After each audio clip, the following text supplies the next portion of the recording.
March 23rd.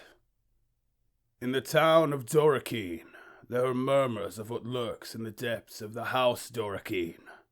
Screams unlike any heard anywhere, call free from the depths, echoing on those nights when the moon sits full in silvery glory.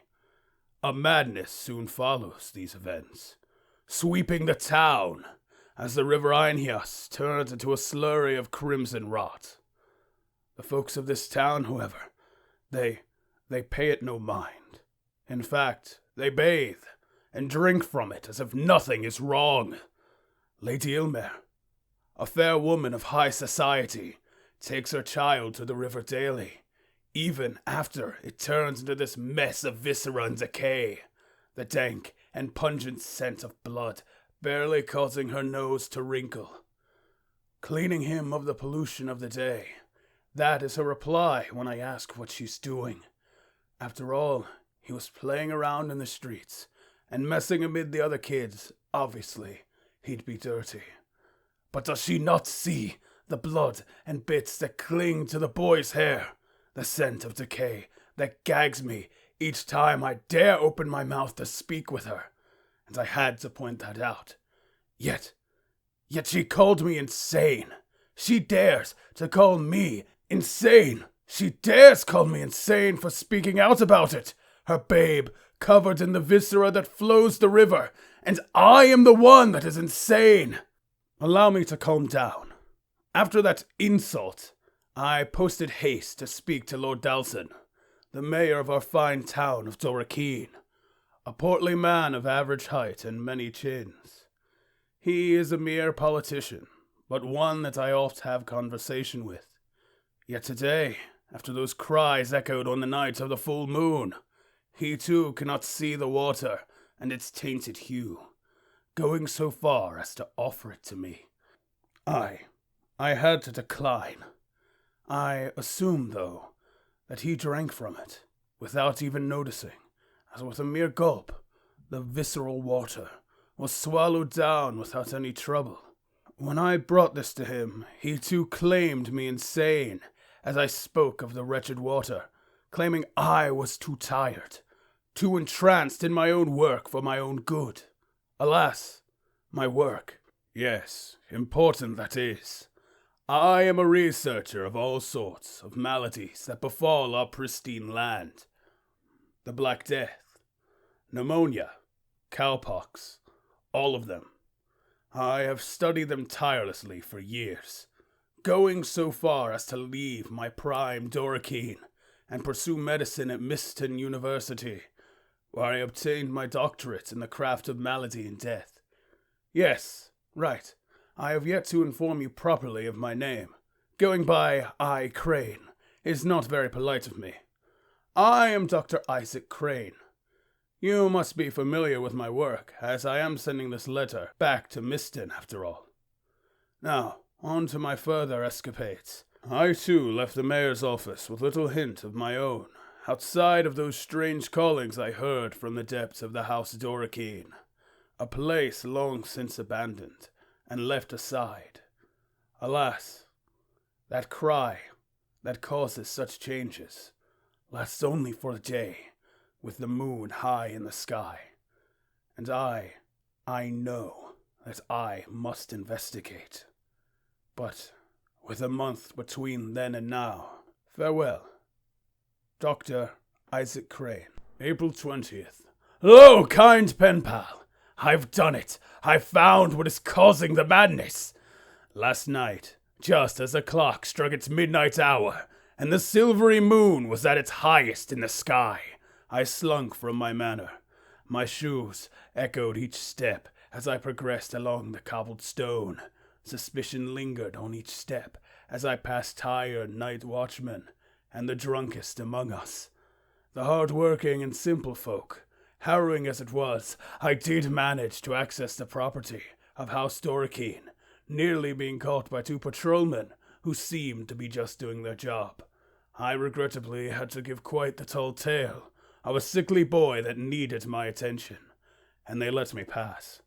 And pass I did, as I slunk through the rusted gate with a hissing squeal as its hinges were pushed aside. I made my way on to the forsaken property. The moment I crossed the threshold, something bizarre happened though. My watch began to act quite queer. The moment hand sat where the hour hand had been, and the hour hand looped upwards, trying to poke free of the surface of the watch and scraping against the glass. I knew now that I had to keep moving forward. There was no other option. Approaching the door to the building itself, I could begin to hear it. The horrid chanting, Latin at first, and I, as a civilized man, am keen to share that with you, for your own deeper understanding in the Queen's tongue. Come, come, great spinner of worlds, thread thee web, and pull upon our coil. Quite the odd turn of phrase, but I took it as impetus to keep moving forward. A mistake that I'm likely to assure you'll agree with. The hair upon my arms began to stand up as I wandered the dilapidated hallways of the building. Once exuberant portraits of the wealthy and former owners were now wretched, blackened messes covered in cobwebs and decay. Barely recognizable. Busts of the former owners were crushed beyond all repair and scattered along these ornate hallways, without a single hint of care for their past, or what apparently is the present. Perhaps the most odd of these phenomena was the convulsion of my very muscles with every step. Electricity seemed to jolt through the air, causing every handle I passed to buzz with charge. Incredible as it was, I could not allow it to distract me from my goal. As I approached the door to the basement, where I assumed the origin of such wretched Latin howling, I heard it, the maddening words, the transition from a tongue that I understood into one that none could. My core began to flutter, as if danced upon by a dozen butterflies, my hand stretching shakily to the door handle. And then, a jolt of electricity coursed through my body, an unexpected event at the time, but one in hindsight was completely sensible from the strange circumstances surrounding the house. Convulsing, I fell to the floor afterwards, no matter my lack of hindsight, and quickly lost consciousness. When I awoke, though, no time had passed. Alas, that was what my mangled watch said. The moment hand hadn't moved from where it'd been, and the hour hand continued to prod against the glass. Undaunted and foolishly, I rose and grit my teeth to turn the handle again, expecting the shock. It came, but weaker, as if traveling through me into the floor, and with a flick of my wrist, the door opened. A flight of stairs leading into a basement awaiting. However, there was an endless stream of shadow and darkness. With no torch, I was going to have to move carefully. Of course, any man of lesser resolve would surely have turned and ran. Such darkness was becoming of no one, and the holy would surely call it foul. But I'm a man of science first, and theology second. Thusly, I began my descent into the dark depths. Down I went, and further down, and further down. A stairwell that should have been no deeper than my wine cellar took minutes to traverse, leading me into a cold, dark place. Torches bearing a flame of a color that I cannot truly attest. Green, blue, teal, no, none of our words properly describe the bizarre shade, nor does any word suffice. Alas, these torches were not alone, nor had the chanting stopped. In fact, it had grown more guttural and crooked. I wish that my memory would allow me to properly transcribe such words upon the page. But alas, it was a tongue that perhaps none could ever write. What I saw, however, was translatable. A void, blackness, darkness darker than dark. A swallowing abyss that sat amid the eight that stood in octagonal formation around it, their hands bearing the same strange-hued flame. Faces concealed. It was hard to identify if I knew many of them or not.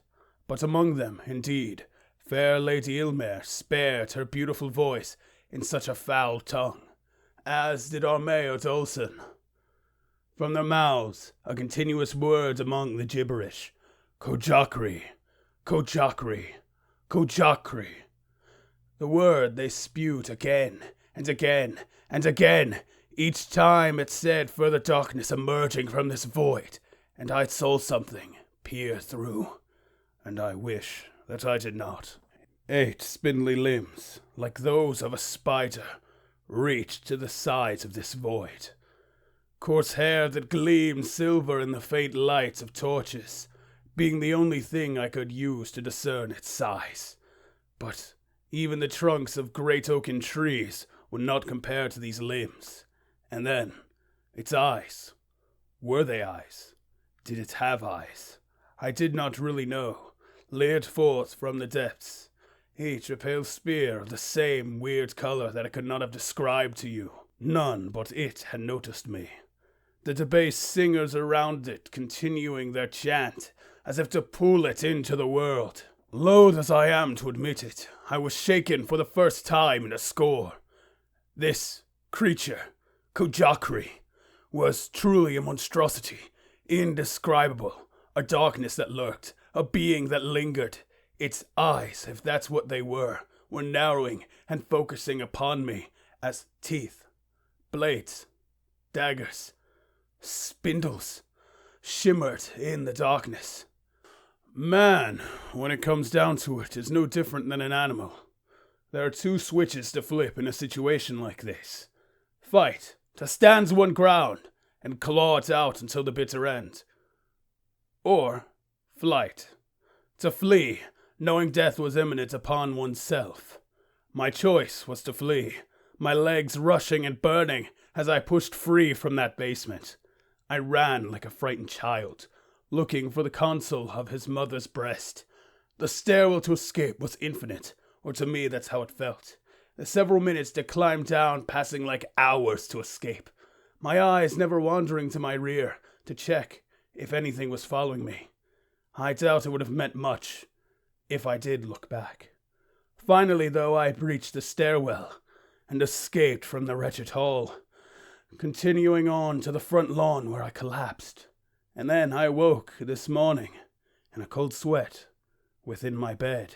I know not how I got back here, but I feel the very town around me is going to stare quite differently at me.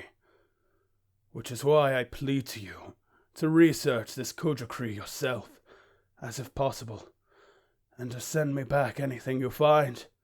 If you receive no correspondence by this time next month, you should be certain what happened to me. No matter what, I expect great things from a mind as sharp as yours, Victoria. So please, do not disappoint me. Dr. Isaac Crane.